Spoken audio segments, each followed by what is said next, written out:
Movie की शुरुआत में एक लड़की एनाबेल को उसके अमीर फादर कार्नेगी के साथ दिखाया जाता है। कार्नेगी एनाबेल को एक अच्छे स्कूल से निकालकर एक बहुत ही अजीबोगरीब बोर्डिंग स्कूल में ले जाते हैं, जहाँ की प्रिंसिपल कार्नेगी की सिस्टर है और इस स्कूल में बहुत से गलत काम भी होते हैं, जिनकी वजह से कोई भी स्कूल को पसंद नहीं करता। एनाबेल स्कूल में नहीं आना चाहती थी, लेकिन कार्नेगी जबरदस्ती उसका एडमिशन यहाँ करवा देते हैं, क्योंकि एनाबेल की मदर नहीं थी। तो घर में कार्नेगी अकेले एनाबेल का ख्याल नहीं रख सकता था और उसे एनाबेल से ज्यादा प्यार भी नहीं था। अब स्कूल में प्रिंसिपल और कार्नेगी आपस में काफी बातें करते हैं, जिसके बाद कार्नेगी एनाबेल को छोड़कर चले जाते हैं। एनाबेल यूनिफॉर्म पहनकर क्लास की तरफ जाने लगती है, जहाँ बहुत सारी लड़कियाँ सीढ़ियों से एक हुजूम बनाकर उतरती हुई एनाबेल को हिट करके चली जाती हैं। कैली नामी स्कूल की हेड गर्ल एनाबेल की मदद करते हुए उसे स्कूल घुमाने ले जाती है। अब ये स्कूल कम और जू ज्यादा लगता था, क्योंकि यहाँ हर तरह की लड़की मौजूद थी। स्कूल के कमरे में बल्ब्स की जगह दूसरी लाइट्स लटकाई गई थी और हर कमरे में बहुत ज्यादा गंद भी फैला हुआ था और अलग अलग कमरों के बजाय सारी लड़कियाँ तकरीबन एक ही बड़े से कमरे में रहती थी।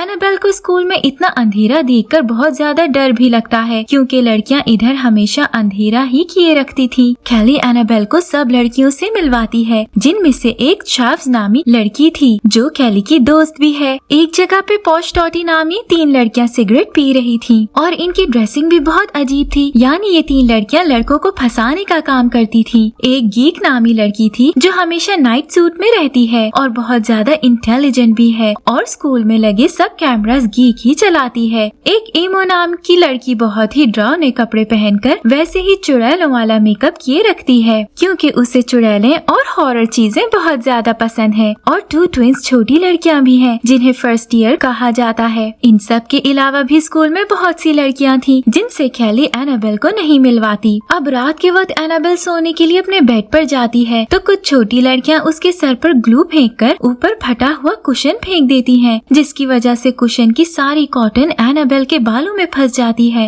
एनाबेल नहाने के लिए उठकर वॉशरूम जाती है, जहाँ लड़कियों ने कैमरास लगा रखे थे। गीक्स इन कैमरास की रिकॉर्डिंग ऑन कर देती है और बाकी सारी लड़कियां एनाबेल को देखकर एंजॉय करने लगती हैं। नहाने के बाद जब एनाबेल बाहर आती है तो वहाँ उसके कपड़े नहीं पड़े हुए थे, यानी कि लड़कियों ने उसके कपड़े भी चुरा लिए थे। एनाबेल दोबारा पानी के नीचे चली जाती है, जहाँ उसे मजीद डराया जाता है, तो वो बगैर कपड़ों के ही वॉशरूम से निकलकर बाहर कॉरिडोर में भागना शुरू कर देती है, जबकि सब लड़कियां उसे कैमरा में देख रही थीं। जबकि बाद में एनाबेल को उसके कपड़े मिल जाते हैं। अगले सीन में एनाबेल को बहुत गुस्से में दिखाया जाता है। एनाबेल अपने फादर को कॉल करके बुलाती है कि वो उसे यहाँ से आकर ले जाएं, लेकिन फादर ये कहकर कॉल काट देते हैं कि उन्हें आवाज नहीं आ रही, जबकि फादर एक बार में बहुत सी लड़कियों के साथ एंजॉय करने में मसरूफ थे। एनाबेल गुस्से में आकर एक हॉकी से फोन को हिट करती है और वो उड़ता हुआ एक स्टैचू पर जा लगता है, जिससे स्टैचू का फेस टूट जाता है और इस वजह से एनाबेल को टीचर से बहुत ज्यादा डांट पड़ती है।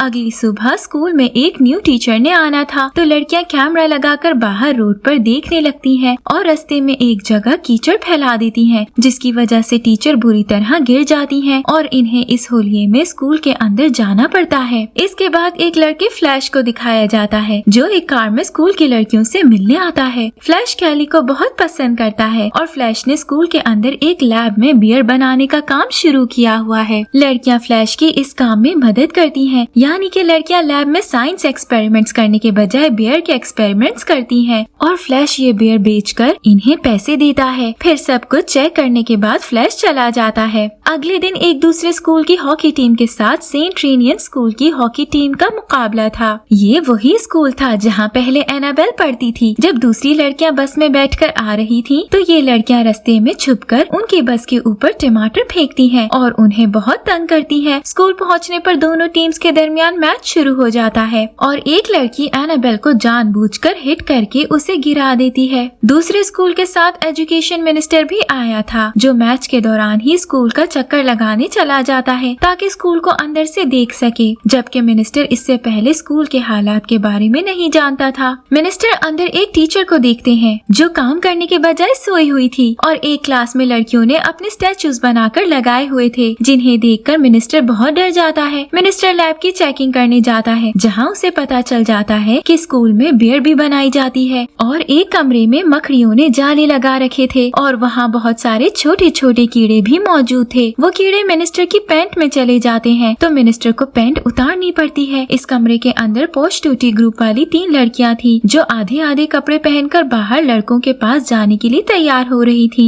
एक लड़की मिनिस्टर को बगैर पैंट के कमरे के बाहर छुपा हुआ देख लेती है। फिर वो तीनों लड़कियां मिलकर मिनिस्टर को उठाकर विंडो से नीचे पानी के पूल में फेंक देती हैं और मिनिस्टर इतने गंदे होलिये में वापस मैच में जाता है जहां सेंट रेनियंस और दूसरे स्कूल की लड़कियों के स्कोर्स बराबर हो चुके थे। कैली एक बहुत अच्छा शॉट लगाती है और इस तरह सेंट रेनियंस जीत जाता है और रात को सारी लड़कियां स्कूल में पार्टी करती हैं और बियर भी पीती हैं। अब एनाबेल भी कैली की दोस्त बन गई थी और उसे स्कूल में मजा भी आने लगा था। कुछ दिनों बाद प्रिंसिपल को न्यूज मिलती है कि स्कूल ने बैंक के टैक्सेस नहीं दिए और अगर प्रिंसिपल 50,000 यूरोस नहीं देंगी तो स्कूल बंद कर दिया जाएगा। और ये सब मिनिस्टर की वजह से हुआ था, क्योंकि उसने स्कूल की हालत देखकर और यहाँ बियर बनती देखकर इस स्कूल के खिलाफ एक्शन लिया था। प्रिंसिपल एनाबेल के फादर यानी अपने ब्रदर खारनबी को ऑफिस में बुलाकर ये सब बताती है कि उसे अब क्या करना चाहिए, क्योंकि इतने ज्यादा पैसे वो नहीं दे सकती थी। खारनबी बहुत ज्यादा अमीर था, लेकिन वो अपनी सिस्टर की मदद करने के बजाय प्रिंसिपल को मशवरा देता है कि उसे ये स्कूल खत्म करके इसे एक बुटीक में बदल देना चाहिए, क्योंकि इसके अलावा इनके पास कोई हल नहीं है। अब लड़कियां भी जानती थी कि उन्हें स्कूल के अलावा कोई भी ऐसा स्कूल नहीं मिलेगा जहां कोई रूल्स ना हो और जहां वो अपनी मर्जी से रह सकें, और ना ही स्कूल की तरह किसी और स्कूल में इतनी आजादी थी। तो इसीलिए लड़कियां भी नहीं चाहती थी कि उनका स्कूल बंद हो। जब प्रिंसिपल खारनबी से बात कर रही थी तो लड़कियों ने ऑफिस में खुफिया कैमरास लगा रखे थे, जिनकी मदद से वो ऑफिस के अंदर उनकी बातें सुन रही थी ताकि उन्हें पता चल सके कि प्रिंसिपल क्या फैसला करती हैं। यही खारनबी प्रिंसिपल को एनाबेल के बारे में भी बताता है कि वो अपनी बेटी से बिल्कुल भी प्यार नहीं करता और ना उसे अपने घर पर रख सकता है, इसीलिए उसने एनाबेल को इस बोर्डिंग स्कूल में भेज दिया। एनाबेल कैमरा से ये सब देख और सुन रही थी। अपने फादर के मुंह से ऐसी बातें सुनकर एनाबेल को बहुत ज्यादा गुस्सा आता है और वो उदास हो जाती है। अब एनाबेल फैसला करती है कि वो कभी भी अपने फादर के पास घर नहीं जाएगी, तो इसीलिए उसे स्कूल के लिए कुछ करना होगा ताकि स्कूल बंद ना हो और वो यहाँ रह सके। और बाकी सब लड़कियाँ भी यही चाहती थी। फ्लैश का बियर बिजनेस भी खतरे में था, तो वो लड़कियों की मदद करने स्कूल पहुँच जाता है। अब वो सब मिलकर प्लान बनाते हैं कि उन्हें पैसे कैसे जमा करने हैं। सारी लड़कियां अपना अपना आइडिया देती हैं जो फ्लैश को पसंद आते हैं, क्योंकि उसके पास अपना कोई आइडिया नहीं था। और आखिर में कैली मशवरा देती है कि उन्हें कोई पेंटिंग चुरानी चाहिए जिसे बेचकर उन्हें पैसे मिल जाएंगे। प्रिंसिपल से बात करके सारी लड़कियां एक पेंटिंग म्यूजियम में टूर के लिए जाती हैं, जहां 28 जगहों पर वो छुपकर कैमरास चेक करती हैं। और एक लड़की ने अपने हाथों में एक टॉय भी पकड़ा हुआ था, जिसकी आंख में उसने कैमरा लगाया हुआ था, जिसकी मदद से वो पूरे म्यूजियम की वीडियो रिकॉर्ड कर लेती है कि कौन सी चीज किस जगह पर है। यहाँ उन्हें एक पेंटिंग पसंद आती है जिसे लड़कियां चुराने का फैसला कर लेती हैं। अब स्कूल वापस आने के बाद उन्हें न्यूज मिलती है कि सिटी के सब स्कूल्स के दरमियान एक क्वेश्चनिंग चैलेंज होगा, जिसे अगर ये स्कूल ना जीत पाया तो सब यही समझेंगे कि स्कूल में वाकई कोई स्टडी नहीं करवाई जाती है। अब लड़कियां 3 लड़कियों को चैलेंज के लिए सिलेक्ट कर लेती हैं कि वो पूछे जाने वाले सब क्वेश्चंस का जवाब देंगी। अब यहाँ भी लड़कियां कमरे में जाकर क्वेश्चन पेपर देख लेती हैं और चीटिंग करते हुए हर राउंड में जीतने के बाद फाइनल राउंड में पहुँच जाती हैं, जो कुछ दिन के बाद लिया जाएगा। अब फाइनल के अलावा बाकी राउंड जीतने की वजह से सब लोग समझते हैं कि मिनिस्टर ने स्कूल के बारे में झूठ बोला था कि यहाँ पर गलत काम होते हैं और स्टडी नहीं होती। तो मिनिस्टर खुद को सच्चा साबित करने के लिए कुछ न्यूज चैनल वालों को लेकर स्कूल दिखाने ले जाता है, लेकिन स्कूल में सब कुछ बदला हुआ था, यानी कि लड़कियों ने हर चीज साफ करके पूरा स्टडी वाला माहौल बना दिया था। मिनिस्टर की बहुत ज्यादा इंसल्ट हो जाती है और उसे चुपचाप वापस जाना पड़ता है। इसके बाद सब लड़कियां मिलकर स्कूल की फोटोग्राफ्स बनाने का फैसला करती हैं और एनाबेल को पकड़कर उसे हर तरह का मेकअप करके बहुत सारे रूप देने के बाद उसका फोटोशूट कर लेती हैं। यानी एक लड़की को ही इतने ज्यादा रूपों में दिखाया जाता है, जिससे लोगों को पता चलता है कि स्कूल में हर तरह की एक्टिविटीज करवाई जाती हैं। अब इनके आखिरी 2 टास्क रह गए थे कि फाइनल राउंड में जीतना है और पेंटिंग चुराकर उसे बेचने के बाद स्कूल को बंद होने से बचाना है। प्रिंसिपल के साथ मिलकर वो सब प्लान तैयार कर लेती हैं कि उन्हें कैसी पेंटिंग चुरा चुरानी है और दूसरी तरफ चैलेंज भी शुरू हो जाता है जो कि उसी म्यूजियम में रखा गया था। गीक कैमरा की मदद से कैली और दो लड़कियों को सारा रास्ता समझाती है कि उन्हें छुपकर पेंटिंग तक कैसे पहुंचना है। जब सब लोग चैलेंज देखने में मसरूफ थे तो कैली और लड़कियां उसी छत पर रस्सी लटकाकर एक कमरे से दूसरे कमरे की तरफ जाती हैं और किसी तरह पेंटिंग चुराने में कामयाब भी हो जाती हैं। और इन सब कामों में सारी लड़कियां, प्रिंसिपल और एनाबेल भी इनकी मदद कर रही थी। दूसरे कमरे से रस्सी की मदद से वापस आते हुए रस्सी टूट जाती है, लेकिन किसी को पता नहीं चलता। बस एक दूसरे स्कूल की लड़की इन्हें ऐसा करते हुए देखकर इनकी कंप्लेन करने चली जाती है तो एनाबेल रास्ते में ही उसे बेहोश कर देती है। ये वही लड़की थी जिसने एनाबेल को हॉकी मैच में जानबूझ के हिट किया था। प्रिंसिपल आखिरी लड़की को भी छत की दूसरी साइड पर लाने में कामयाब हो जाती है और वो चैलेंज में भी चीटिंग करके जीत जाती है। यहाँ से जाने के बाद न्यूज़पेपर्स में खबर आ जाती है कि म्यूजियम की एक बहुत ही महंगी पेंटिंग चुरा ली गई है जिसे ढूंढने वाले को इनाम दिया जाएगा। फ्लैश ने एनाबेल के फादर से डील कर रखी थी कि वो म्यूजियम की पेंटिंग चुराने के बाद उन्हें गिफ्ट कर देगा। अब प्रिंसिपल चालाकी से काम लेते हुए उस पेंटिंग जैसी एक और पेंटिंग बना देती है जिसे धोखे से फ्लैश खारनबी को दे आता है, जो खुशी खुशी उस पेंटिंग को बगैर गौर से देखे रख भी लेता है। लेकिन बाद में उस पेंटिंग पर प्रिंसिपल का नाम पढ़कर खारनबी बेहोश हो जाता है। अगले दिन सारी लड़कियां म्यूजियम को पेंटिंग वापस कर देती हैं और सब यही समझते हैं कि किसी और ने ये पेंटिंग चुराई थी और इन लड़कियों ने इस पेंटिंग को बचाया है। इस बात पर उन्हें म्यूजियम की तरफ से इनाम दिया जाता है जिससे प्रिंसिपल बैंक का टैक्स दे देती है तो स्कूल बंद होने से बच जाता है और इसके साथ ही स्कूल बहुत मशहूर भी हो गया था। यहीं पर सेंट रेनियंस मूवी का फर्स्ट पार्ट खत्म हो जाता है। अब चलते हैं इस मूवी के सेकंड पार्ट की एक्सप्लेनेशन की तरफ, जिसकी शुरुआत में दिखाया जाता है कि स्कूल छुट्टियों के बाद दोबारा खुला है और पुरानी लड़कियों के अलावा अब नई लड़कियां भी स्कूल में आई हैं, जिनमें से एक लड़की सीलिया भी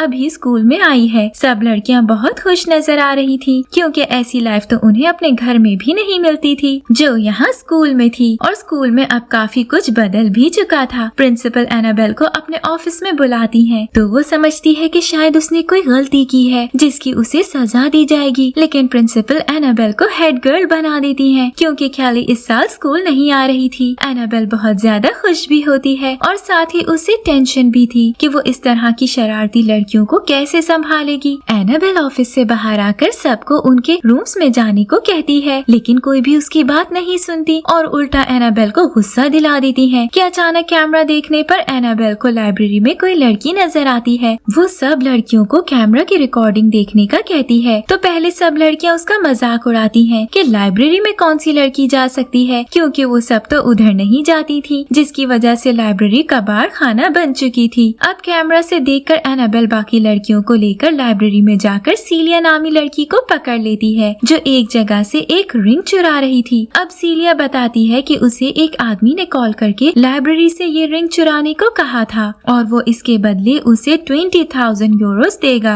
एनाबेल ये सुनकर बहुत हैरान होती है कि इस रिंग में ऐसी क्या बात है जिसके बदले में आदमी इतने ज्यादा पैसे देगा। तो वो सीलिया से उस आदमी का नंबर लेकर उसे कॉल करके कहती है कि उन्हें रिंग के बदले 50,000 यूरोस चाहिए क्योंकि उनके मुताबिक जो आदमी इस रिंग का 20,000 यूरोस दे सकता है वो 50,000 यूरोस भी दे देगा। आदमी ये सुनकर कॉल काट देता है और लड़कियों को टेंशन लग जाती है कि शायद आदमी उनसे रिंग ले ही ना और उनके 20,000 यूरोस भी जाया हो जाएं। तो सब लड़कियां एनाबेल को बताए बगैर प्रिंसिपल के पास जाती हैं और उन्हें इस रिंग के बारे में बताती हैं कि शायद प्रिंसिपल को इसके बारे में पता होगा। प्रिंसिपल एनाबेल को बुलाकर उससे रिंग लेने के बाद सब लड़कियों को स्टोरी सुनाती हैं कि 1589 में एक पायरेट यानी समंदर में शिप चलाने वाला आदमी था जिसके पास एक खजाना छुपा हुआ था। अब एक दिन सफर करते हुए समंदर में तूफान आ जाता है और वो अपने खजाने को किसी तरह छुपा देता है। अब उस खजाने का एक मैप भी था जो कि कागज पर नहीं बनाया गया था बल्कि उसने 2 रिंग्स के ऊपर खजाने का आधा आधा रास्ता लिख दिया था और उन रिंग्स में से एक रिंग ये वाली है और जिस आदमी ने उन्हें कॉल की थी वो इस रिंग को हासिल करना चाहता है ताकि खजाने तक पहुंच सके।